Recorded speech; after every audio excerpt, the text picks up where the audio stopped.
ഒന്ന് ശ്രദ്ധിക്കണേ. നമ്മൾ ആദ്യം ചെയ്യാൻ പോകണം എന്താന്ന് വെച്ചാല്, ഇപ്പൊ എല്ലാ സ്ഥലങ്ങളിൽ നിന്നും നമുക്ക് കേൾക്കാൻ പറ്റുന്നത് സ്ട്രോക്ക് വന്നിരുന്ന സ്ട്രോക്ക്. അപ്പൊ ബഷീർമാർക്ക് സ്ട്രോക്ക് ഉണ്ടോന്ന് ഇപ്പൊ ചെക്ക് ചെയ്യാൻ പോവാണ്. ഇതിൽ ഡോക്ടേഴ്സ് ഉണ്ടാവും കേട്ടോ, ക്ഷമിക്കണം. അതുപോലെ ആരോഗ്യവകുപ്പിലൊക്കെ ഉള്ളവരൊക്കെ ഉണ്ടാവാം. നിങ്ങളെ ബഷീർമാർ അത്രയും വിപുലമാണ്. എന്തെങ്കിലും വർത്തമാനം പറയണ്ടോ? ശ്രദ്ധിക്കണേ. ഓക്കെ. അപ്പൊ ഞാൻ പറയുന്ന കാര്യം ശ്രദ്ധിക്കണം. നിങ്ങൾ എന്നോടൊപ്പം ഞാൻ കാണിക്കുന്നത് പോലെ കാണിക്കണം. അവിടെ പോയിരിക്കും. സ്ട്രോക്ക് ഉണ്ടോ നോക്കണം നിങ്ങൾക്കും. ശരി ശരി ശരി ശരി ശരി. അപ്പൊ ഓക്കെ, ആദ്യം നമ്മൾ നോക്കാൻ പോണത്, നിങ്ങൾ ഇരിക്കണോല് പരസ്പരം ഒന്ന് ചിരിക്കുക. ബഷീർക്ക എന്റെ സുഹൃത്താണ്. അപ്പൊ ഇരിക്കണോല് പരസ്പരം അങ്ങോട്ടും ഇങ്ങോട്ടും നോക്കി ചിരിക്കുക. ചിരിക്കുമ്പോൾ ശ്രദ്ധിക്കേണ്ടത് ഈ കവിളിലോ മുഖത്തോ വല്ല കോട്ടം ഉണ്ടോന്ന്. അപ്പൊ നേരത്തെ ചൊണ്ണ അങ്ങനെ ആയവർക്ക് അങ്ങനെ തന്നെ ആയിരിക്കും. ഓലെടുത്തുണ്ടോണ്ട് കേട്ടോ. നിങ്ങളിപ്പം അറിയുന്ന ഒരാളാവുമ്പോ മുഖത്ത് വല്ല കോട്ടവും സംഭവിച്ചിട്ടുണ്ടോ എന്ന് അറിയണം. ഇതുപോലെ വീട്ടിൽ പോയിട്ട് എല്ലാവരെയും നോക്കണം. അതുകൊണ്ട് സ്ട്രോക്ക് ഉണ്ടോന്ന് ഇപ്പൊ തുടങ്ങിയിട്ടുണ്ടോന്ന് ഒന്നാമത്തെ നോട്ടം നമ്മുടെ മുഖത്ത് കോട്ടമുണ്ടോ എന്നാണ്. ഞങ്ങൾ പരസ്പരം അങ്ങോട്ടും ഇങ്ങോട്ടും നോക്കിയാണ്. പക്ഷേ നിങ്ങൾ അങ്ങോട്ടും ഇങ്ങോട്ടും നോക്കി ഒന്ന് ചിരിക്കുക. നിങ്ങൾ രണ്ടാളാട്ടും ഇങ്ങോട്ട് നോക്കി ചിരിക്കുക. നിങ്ങൾക്ക് ആൾ കിട്ടിയില്ല. നമ്മൾ ചിരിക്കുമ്പം ഇങ്ങനെ ഇതിപ്പോ എന്റെ ഒരു ചുണ്ടിങ്ങോട്ട് കോടിയാണ്, കണ്ടില്ലേ? നിങ്ങൾ അടുത്തുള്ളവർ തമ്മിൽ അങ്ങോട്ടും ഇങ്ങോട്ടും മെല്ലെ ഒന്ന് നോക്കി ചിരിച്ചാൽ ഇത് അറിയാൻ പറ്റും. നേരത്തെ ഉള്ളവരുടെ അവിടെ ചോദിച്ചാൽ മതി. അല്ല എന്റെ കവിൾ ഇങ്ങനെ തന്നെ ഇനിയോ ആദ്യം എന്ന് ചോദിച്ചാൽ മതി. അല്ല എന്ന് പറയും. അങ്ങനെയാണെങ്കിൽ സ്വയം അറിയാൻ കഴിയില്ല കണ്ണാടിയിൽ നോക്കാത്തോടത്തോളം കാലം. എന്റെ ചുണ്ട് ലേശം ഇങ്ങോട്ട് ആയിണ് എന്നുള്ളത് ഇന്ന് നിങ്ങളിപ്പോ ഇരുന്നതിന്റെ ശേഷം അറിഞ്ഞിണ്ടാവില്ല. ഇതാണ് നമ്മൾ ആദ്യം കണ്ടുപിടിക്കുന്നത്. ഒന്ന് നോക്കിയോ, തമ്മിൽ നോക്കിയോ? ഇങ്ങോട്ട് പോലും അടുത്തിരിക്കണവർ തമ്മിൽ നോക്കണില്ല. പിന്നെ ഇത് എന്ത് കുട്ടായി വേണം? നോക്കിക്കോളി. നോക്കിയോ? ഓക്കെ അല്ലേ? അപ്പൊ ഇല്ലല്ലോ. ഒന്ന് കൈയൊന്നും ഇങ്ങനെ കാണിച്ചാണ് ഇല്ലാന്ന്. അൽഹംദുലില്ലാ. അപ്പൊ ആംബുലൻസ് വേണ്ട. അപ്പൊ ഓക്കെ. രണ്ടാമത്തത്, എല്ലാവരും കൈ ഇങ്ങനെ വെക്കുക. റമദാൻ മാസമാണ്. ശരി, വരാൻ പോണത്.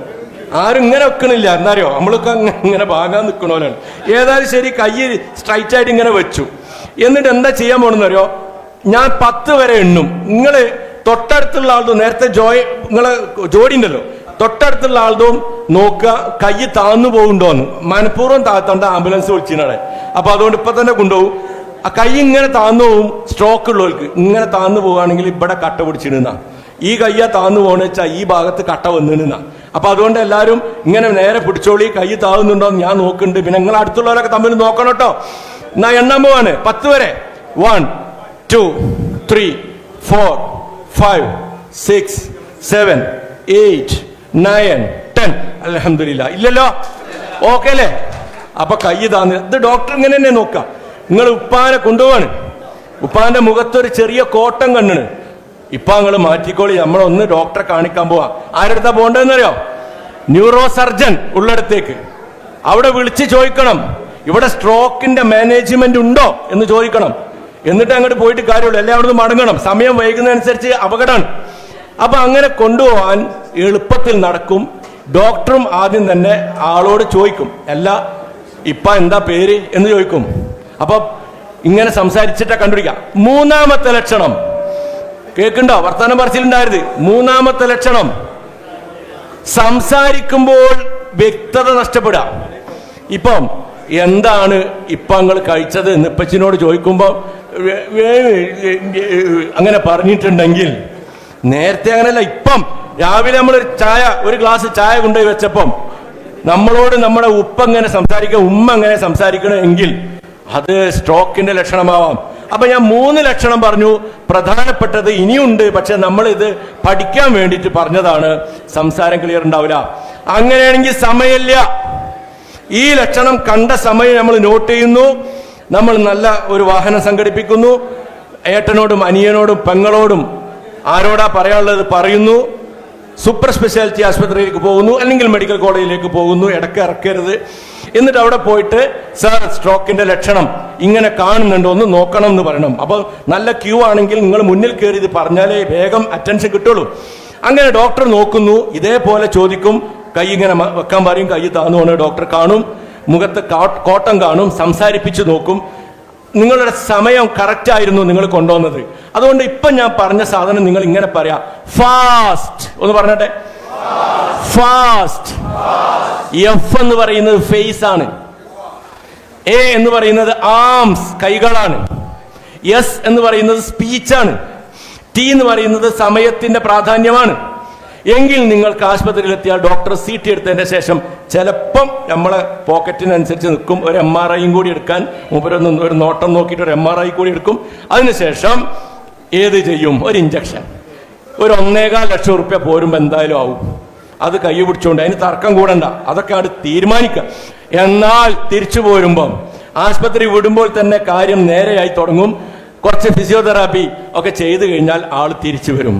അല്ല ഞാൻ ഇപ്പ അല്ലെങ്കിൽ ഉമ്മച്ചി നിങ്ങൾക്ക് അങ്ങനൊക്കെ ഉണ്ടാവും, വയസ്സായില്ലേ, നമുക്ക് നാളെ ബുക്ക് ചെയ്തിന്, നാളെ പോവാ, നിങ്ങൾ തിരക്കൂട്ടല്ലേ എന്നൊക്കെ പറഞ്ഞിട്ട് നാളേക്ക് വെച്ചാൽ ഇങ്ങനെ കുഴഞ്ഞ മുഖം ഒരു ഭാഗത്തേക്ക് കോടിയ വർത്താനം പറയാൻ കഴിയാത്ത ഒരു ഉപ്പാനെ, ഒരു ഉമ്മാനെ, ഒരു ജ്യേഷ്ഠനെ നിങ്ങൾക്ക് കാണാം. പാലിയേറ്റീവ് കെയർ ഇല്ലേ, സമാധാനാണ്. അവര് വന്ന് നോക്കും, ബോള് കൈ കൊടുക്കും, ഞെക്കിയാട്ടെ വിട്ടോളി, ഞെക്കി വിടി.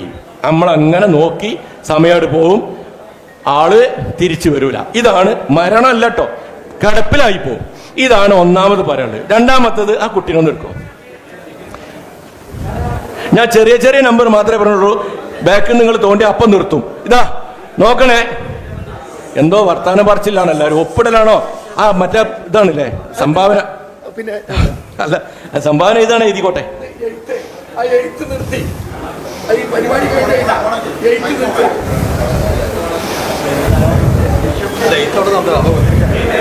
അല്ല അത് ശല്യമില്ല, ഞാൻ മതി, അത്രേ ഉള്ളൂ. വയസ്സ് എഴുതണ്ട, വയസ്സ് എഴുതുമ്പോഴാണ് ഈ പ്രശ്നം വരുന്നത്. ആ മറ്റോ നോക്കിയാലാണ് കഴിഞ്ഞ കൊല്ലം കൂടിയപ്പം വയസ്സ് തന്നെ എപ്പോഴും ഇതിന്.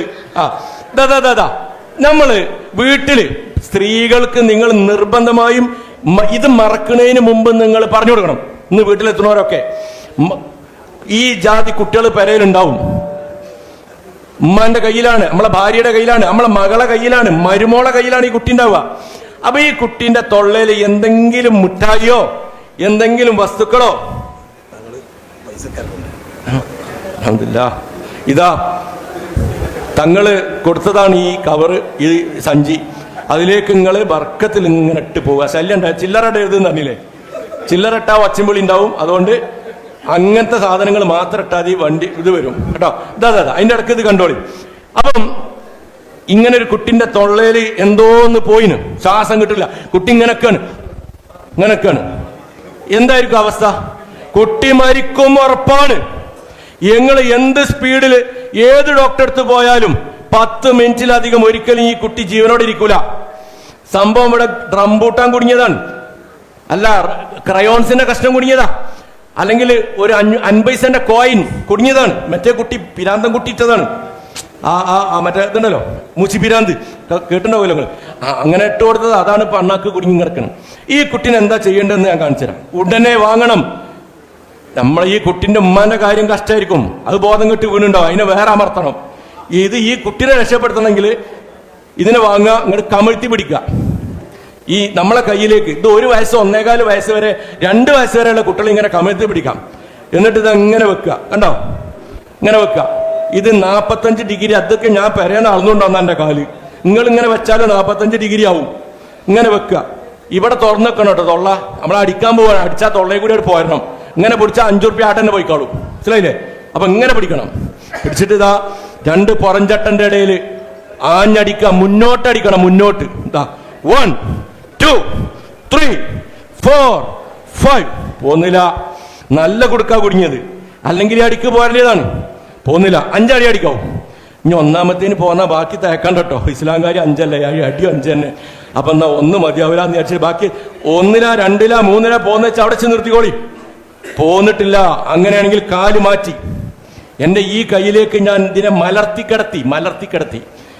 ഇതാ തല കഴുത്ത് എല്ലാം എന്റെ കയ്യിൽ ലോക്കാണ്.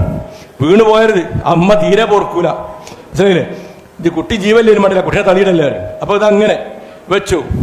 2 വിരലുകൊണ്ട് ഈ ചെസ്റ്റിന്റെ സെന്ററിൽ, കുട്ടിയുടെ ചെസ്റ്റിന്റെ സെന്ററിൽ ഒരു 5 അമർത്തല്. 1 2 3 4 5. 2 വിരലുകൊണ്ടാണ് 5 അമർത്തല്. എന്തിനാറിയോ? Heart work ചെയ്യിക്കാണ്. ഇത് ശ്വാസം നിന്നാൽ ഹൃദയം നിൽക്കും, മരണത്തിലേക്ക് പോവാണ്. തലച്ചോറ് പൂർണ്ണമായി മരവിക്കാൻ പോവാണ്, രക്തം കിട്ടാതെ. ഇവിടെ നമ്മൾ ഹൃദയത്തെ ഒന്ന് പമ്പ് ചെയ്യിച്ചു, ശേഷം വീണ്ടും പഴയ തന്നെ കമഴ്ത്തി പിടിച്ചു.